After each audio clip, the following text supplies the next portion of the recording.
నమస్తే గురుగారు. శుభాశీస్సులండి. ప్రతి నెలలో అమావాస్య అనేది వస్తూ ఉంటుంది. అవును.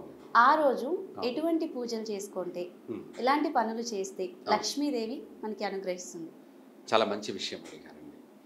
అమావాస్య రోజు అనేది మనకు ప్రతి నెల అమావాస్య వస్తూనే ఉంటుంది.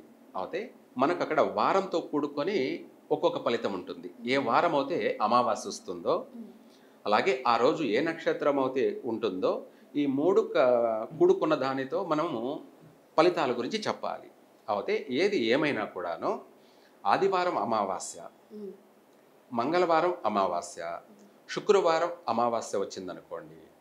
ఆ రోజు లక్ష్మీదేవిని మనము ఇంట్లోనే కలశం పెట్టుకొని, ఆ కలశం కూడా ఏమిటి ఆహ్, ఇత్తడి కానీ, లేదంటే రాగి కానీ, లేదా వెండిది కానీ, ఈ యొక్క 3 లోహాలతో కూడుకున్నది కానీ, లేదా ఆహ్, చెమ్మును కలశం ఏర్పాటు చేసుకొని, అందులో మనము తామర కమలం కమలం తామర. కమల పువ్వు హ్మ్. పెట్టేసి కలశం పైన, అంటే కొబ్బరికాయ కాకుండా హ్మ్.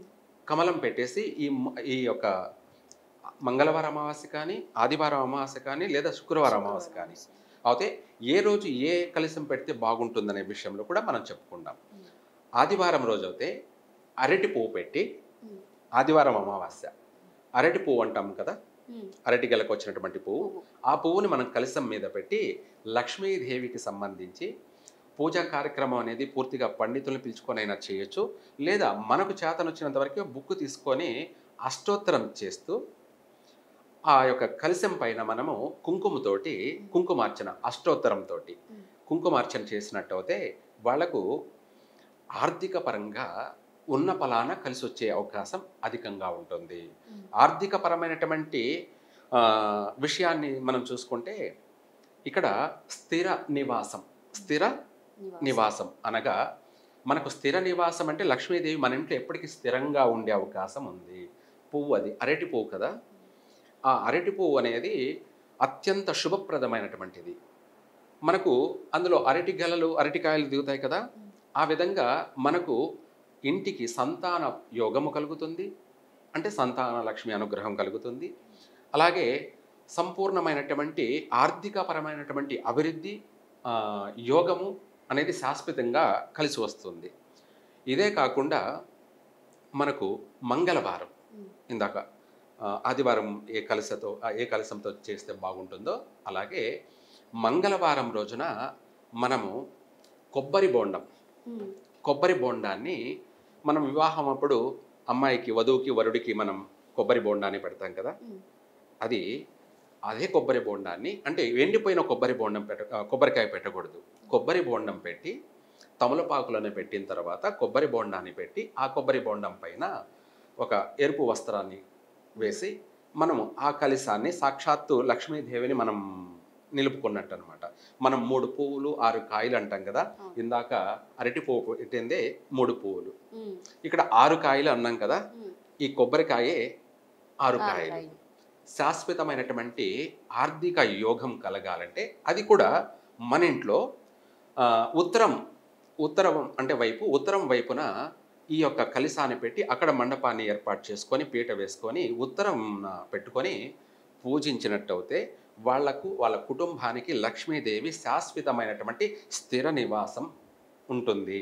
అంటే వాళ్ళ ఇంట్లో ఎప్పటికీ స్థిరంగా లక్ష్మీదేవి కొలువై ఉంటుంది. దాన్నే 3 పువ్వులు, 6 6 కాయలు. కాయలు. అంటే శాశ్వతంగా వాళ్ళకి భోగభాగ్యాలన్నీ కూడా కలిసి వస్తాయి.